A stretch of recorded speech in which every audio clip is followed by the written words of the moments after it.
Our cameraman Aaron is getting all the things running here on our end. Are you good? I need you to do a very deliberate clap. I got to do the.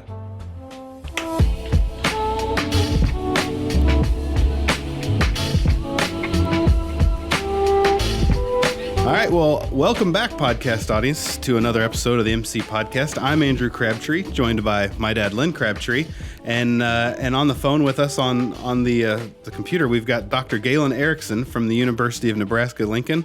Dr. Erickson, thanks for being here. Yeah, you're welcome. Happy to be here.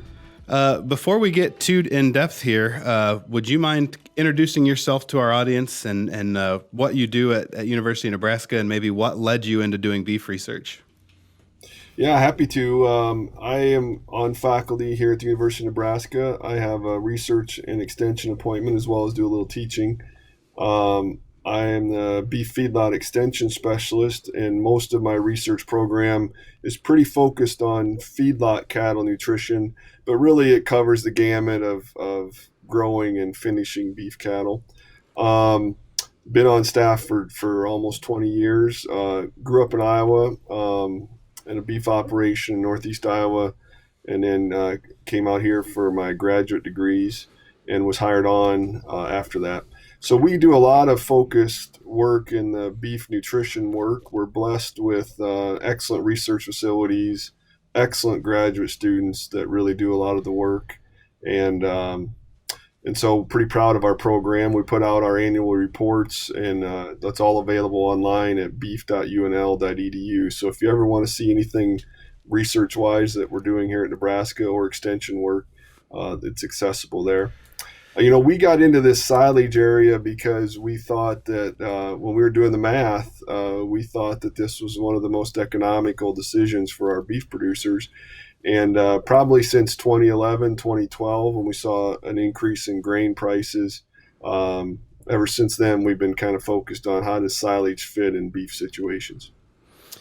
So, but before the focus of this podcast, and so our listeners know what's coming. The focus of this podcast is using silage, corn silage on beef and feedlot operations. Before we get to that, I have one more question. I'm going to go off book, and I did not send this to you in my pre-approved questions, so right. you can tell me to leave it alone. But I just felt like I had to ask, okay? Because I bet no other podcast has ever asked you this question, okay? I looked up your profile on the University of Nebraska's website, and I was kind of just, as I was writing out questions, and I just want to make sure I had your title right and everything. And it says that on your profile on the University of Nebraska, it says you have a doctorate in philosophy. Yeah. So are you a philosopher, or what's the story there? No, that's just a degree name. Okay. So a PhD means a doctorate in philosophy. All we do is we learn the scientific method. Although my favorite undergraduate classes were philosophy classes, particularly Introduction to Logic. And you'd be amazed, especially in political seasons, how many fallacies that people make for arguments. But so, do I like philosophy in general? Yes. Am I a philosopher? Probably not. Okay, I saw Doctor of Philosophy, and degrees are often named. I thought you were asking about football, but anyway. Well, there is no football, right? Nebraska's right. Big Ten, and that's already done. So that's right.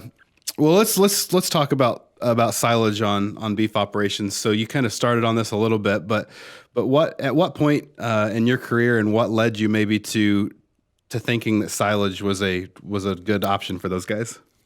Well, yeah, I mean, silage is an age-old ingredient, right? Everybody knows what silage is. So what's the new news about it? Well, what led us down this path was the grain price increase in 2012. We actually, most people could see that was kind of coming, and because it was demand driven, not supply disruption that happens periodically from year to year. So we saw this demand increase coming, and saw that unless production kept pace, we were going to see a pretty big spike in grain prices. So I think Terry Klopfenstein, who's been a colleague and mentor of mine really forever, he and I were talking, and we thought, we need to revisit this silage thing, because if you look back in the work in the 60s and 70s, there was a lot of work done in Minnesota and Iowa and Illinois in Wisconsin on use of silage, and that was because grain prices were high. And everybody kind of remembers the age-old advice that if grain prices are high, silage makes more sense. So that's what led us into this. But it's different today than it was back then in the old days. And the reason it's different is now we're also feeding it with distillers grains. And so we thought, let's revisit this, especially silage for use in growing and finishing programs, because now we don't know how it's going to interact with distillers grains. And turns out we learned a lot in that regard. So I think it made sense for us to revisit it. And then my last comment is that even though it's an age-old ingredient, to be honest, beef operations, I would argue, don't do the best job of putting up silage. And so if you're not going to do a good job putting up silage, don't put up silage. If you can't manage shrink and so on. And so we wanted to revisit that and help from an extension standpoint. And then the last thing is we learned a lot on how we think to more accurately price silage. Wisconsin and Iowa have apps for silage pricing programs, and we missed some things that I think that we've tried to help adapt their pricing programs. And so I think if you price it correctly, use it with distillers grains, and put it up well, silage is a no-brainer, assuming you have the facilities and know-how. Mm-hmm. And as you're doing the silage research there at Nebraska, what percentage of silage is in that diet? Well, again, most people from a finishing cattle standpoint think about silage as a roughage source. Okay, so putting low concentrations in the final diet, and it just provides the forage component. And that's all fine, but what's interesting is we looked at feeding a traditional amount of silage as a roughage source, which would be in that 10 to 15% of the diet. And then we started saying, well, maybe we should double or triple it. So a lot of our work is on a dry matter basis, comparing feeding 10 to 15% to 30 to 45%. And again, that doesn't fit some of our large custom feeders out here in Nebraska, but it fits a lot of our smaller private, what's traditionally called farmer feeding operations. So if you own the acres and you own the cattle, we've proven, and I think others support that you can feed double or triple the amount of silage and make more money. Yeah. May not help performance. In fact, performance is usually a little bit lower in terms of gain and feed conversions, but again, it's still making you more money at the end of the day. Now, the other thing we've looked at is how long to feed the cattle, so feed them a little longer. But when I was a kid, we'd feed cattle silage, and eventually they make it to market. It just takes a little longer, and their fatness is the same, their quality. So we've done our due diligence to look at how does it fit in that whole system. But my first choice for using silage would be in backgrounding calves. So if you're buying 5-weight calves and you want to grow them to put some frame on them so they get bigger before they get too fat, that's a great program. I'd recommend to anybody, if they own the acres and they own the cattle, background calves from 500 to 900 pounds and feed them 80% silage in the diet, 15% distillers grains, and then some supplement that's got the minerals in that they need.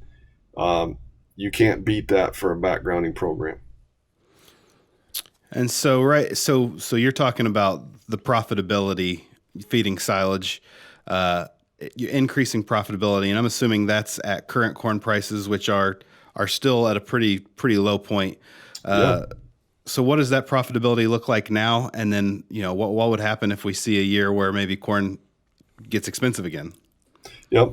So we've done a lot of sensitivity analyses. So looking at $3, $4, and no one remembers the $5 corn, right? At least today. So even at $3 corn, which I think everybody can agree is kind of where the ballpark is currently, although I am nervous on some of the supply challenges that we may see from some of the recent events in Iowa and Illinois. Yeah. But if we just use $3 corn, we looked at feeding 15% silage versus 45, and in that scenario, you make $10 to $20 more per head.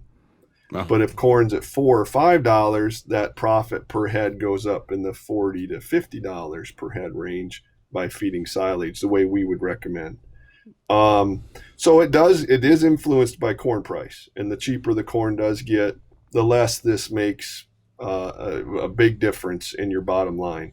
But even at $3, it is still it's still a money making opportunity. Now that's looking at that finishing segment, where if I compare feeding just lower inclusions of silage to maybe doubling or tripling it. The other thing I would add is having silage on hand gives you some guarantee on supply. And this last spring, when we saw the COVID disruptions in ethanol and ethanol production, distiller supply was hard to find, and you didn't like the prices at all. And so either you didn't have it at all because you ran out, or what you had was pretty high priced. And so that ebbs and flows every year, and that was maybe an extreme event. But every year, distillers' prices are high in the winter and low in the summer, and you got to adjust your diets. So this is the same thing, where you might adjust your diets with corn price, but if you have silage, you have some independence from those disruptions. And so we worry about resilience. Resilience in our definition is how do you react to those major disruptions? And I think silage gives you some resilience in your operation as well. Some of the limitations that you may be talking about operations not being able to maximize the utilization of silage, do you see some changes coming there with guys being able to broker some corn from some neighbors' fields, being able to handle silage, either getting the equipment or custom operators beginning to be more prevalent in the area for beef guys? Do you see that? Do you see a trend moving that way? Yeah, I think that a lot of people used to put up silage and maybe got away from it, but they still remember how to do it, or at least they can relearn it. But having the infrastructure is important. So do you have a bunker? Yep. Or not? Silos are fine. Generally, though, for large quantities won't be the first choice. Again, you can bag it as well, but again, for large operations, that may not be the first choice. So most people think bunkers. You can put up makeshift bunkers without concrete. If you have a concrete pad, that's even better from a shrink management standpoint. So there's a lot of issues related to infrastructure and how can I manage a silage pile. And there's good information from some silage webinars we've done on how to construct piles and so on. But ultimately is do you have the equipment? There is more custom operators. My only concern and challenge for the custom approach is you may not get to dictate when they cut the silage. And that's always a little concerning, because I think we tend to get a little anxious at harvest time, and they end up putting it up a little wetter than maybe I'd recommend. I think there's an optimum time to start chopping silage, and that's about 63% moisture, maybe 64%. And I think a lot of people start when it's 70% moisture. In other words, a little too wet. So don't get too anxious for harvest. So if you have your own equipment, you got more flexibility on dictating that harvest time. But that equipment's also pretty pricey. So, there's trade-offs on how to do this. If I was going to do this and make a 10-year plan, I think getting your equipment and dictating when you harvest is a good approach. But it depends on how much tonnage you can run through that equipment. Yeah. Very good. Well, at Master's Choice, we had heard of the work you were doing at Nebraska with silage and the beef operations for a while, and we were fortunate enough here, I guess, a few years ago, or within a year ago, or maybe to do a study with you, and looking at for us, we believe very strongly that there are differences in corn genetics and different corn genetics. We've proven very clearly on the dairy side have a difference in how they feed and the efficiency in which they feed. So for us, we wanted to work with you to see if those genetic differences also would show themselves in a beef situation. Mm-hmm. So I think maybe if you wanted to introduce that study, I know that, correct me if I'm wrong, but I know we compared two Master's Choice hybrids, one that had had good fiber digestibility, but maybe not as good starch digestibility.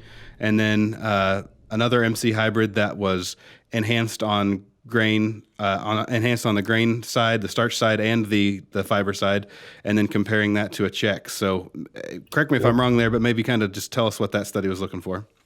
Yeah, we did do a very structured research program with you. We evaluated and grew those hybrids ourselves at our research facility. And just like you described, we had kind of a control, what we would normally put up, if you will. I'm going to call it fiber and starch enhanced hybrid, and then maybe an older one with maybe just fiber enhancement and not the starch focus. So I'll kind of use the word control and improved fiber and starch, and then maybe just the fiber one. Yep. But when we compared those in both a growing study and in a digestion study to see how that kind of tracked through the cattle when we fed it. And I think that's useful because there's a lot of people that can put up silage, and this is okay and recommended, but you can take a sample and send in the lab. And the lab sends you back information on that hybrid. And some of those lab tests are very useful. And sometimes, though, they're not perfect at telling you exactly what the cattle will do. So I always joke, cattle can't tell a lie, right? And so our ultimate outcome is we feed it to the animal, and the animal tells us how good it was. So that's what we were doing, and turned out great, I think, in terms of how the trial was done. We saw that the best performing hybrid was your starch and fiber improved hybrid. Had the best gain and best feed conversions in that growing study. We fed all the silages at 80% of the diet with 15% distillers and 5% supplement, because remember, that's what I said I'd recommend you should always do. And we grew them from 550 or 600 pounds, I believe, up to almost 1,000 pounds. So we were doing just what I was recommending for producers to grow cattle at. The best performing hybrid was your improved starch and fiber one.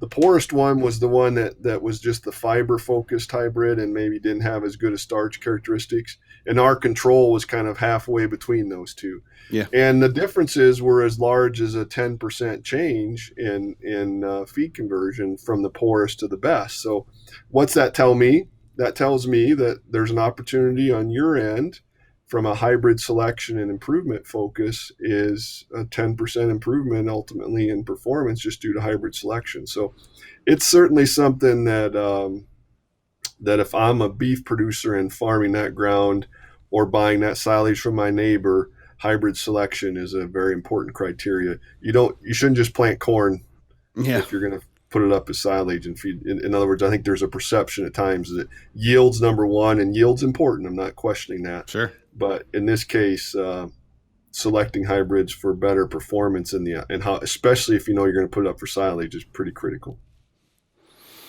I want to say that we've done a lot of work, Dr. Erickson, at a lot of universities around the country in the past, primarily focused on dairy, and in a lot of research facilities. In all of those, it was work with dairy. And we've been really trying to develop the new hybrids that are going to be specifically focused on challenging us to be at most effective efficiency with beef. We've never had anyone perform a better trial than you did at UNL. Very professionally done, just spot on in every element, and I just want to say we're looking forward to more of the same, working with you there, and our challenge as we step into more research into beef. We feel very comfortable with the relationship that we're developing with you and your staff out there at UNL. Top-notch group, man.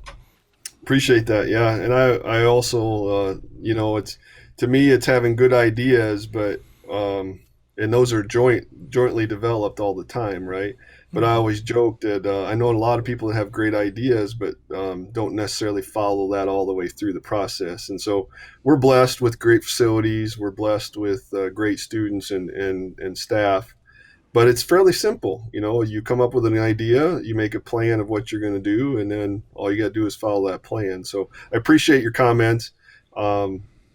and we do a lot of research, and we take it very serious and a lot of focus on it, mostly for student training. Though, in other words, our goal is also that ultimately there'll be people out in the industry then that have been well trained to understand how to evaluate information, and also well trained to help generate new information. But yeah, I appreciate those nice comments. Yeah, I look forward to the relationship, and like I said, I think that there's a lot of opportunity.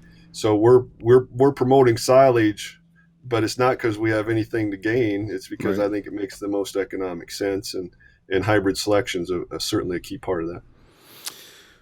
Well, Dr. Erickson, this was very, very good conversation for us. Thank you so much for coming on. Is there anything, any parts of that study that we missed, or is there anything, any parting thoughts? Well, I guess I was remiss to say that we did the digestion work, but it tracked just like the performance work, and actually the starch and fiber digestibilities were improved, and the energy digestion that the cattle got out of it. So no, it worked perfectly and kind of what we expected, but it documented what's the opportunity for selection. So no, and like we said, we've got a lot of different areas of research in this silage area, and look to continue that because we still have some unanswered questions. So just encourage people to follow what we're doing, and if they want more general information on silage feeding and some of these economics that we discussed, visit our website at beef.unl.edu, and certainly reach out to me or others in extension, including in your local states. We've worked a lot with extension educators and personnel in Illinois and Iowa and Wisconsin. So I think the word's out that silage is a good ingredient to be putting up correctly in beef operations. You did some really good work in conjunction with Iowa State University in Lallemand, putting out some silage management materials, and could you maybe touch on that, show people where they might be able to look that up if they missed them when they were live? Yep, we actually in 2016 put together a what we call the Silage for Beef Conference. Mm-hmm. We actually hosted it at our research station. We're blessed there with a big auditorium and so on, and room was overflowing. Lallemand and Iowa State University and University of Nebraska Extension all teamed up because we think it fits a lot of these different areas. In Iowa State, Dan Loy and others there have been real supportive. We live streamed that. We had 180 people in live attendance, and then we recorded those sessions for download later. And then we also did a 5-minute version because probably today I could tell you everything I really should have told you in just 5 minutes, but we drag it on. Right? So we've made all of our speakers give a 5-minute version to their 45-minute talks. So I'd encourage people to look at the 5-minute ones, and if there's something there that's interest, you can watch the full version. That was successful, and Lallemand and Iowa State and us all thought that was a great idea. That's all posted and archived on our beef website, and it's easy to find if you just look under silage.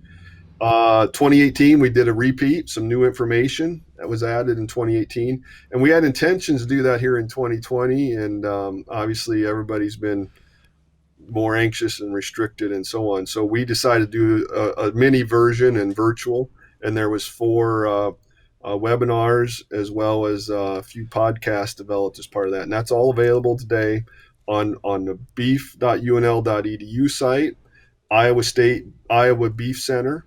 And so if you want to look at the Iowa State work, it's posted there at the Iowa Beef Center, as well as Lallemand Animal Nutrition, who obviously is very interested in this silage area and how to put it up correctly too. So, no, I think that we're doing our best in getting that information out. But there's still people who have questions. So if you look at that material and you still have follow-up questions, again, reach out to us. Happy to talk about it, as well as to you guys, I'm sure. Well, very good. That was a good episode. We thank you for coming on, and maybe, who knows, let's do this again someday. Yeah, I'd be happy to. All right, podcast audience, check out those resources that Dr. Erickson suggested. We'll put those in the description of the podcast in case you missed it. And otherwise, we'll see you next time.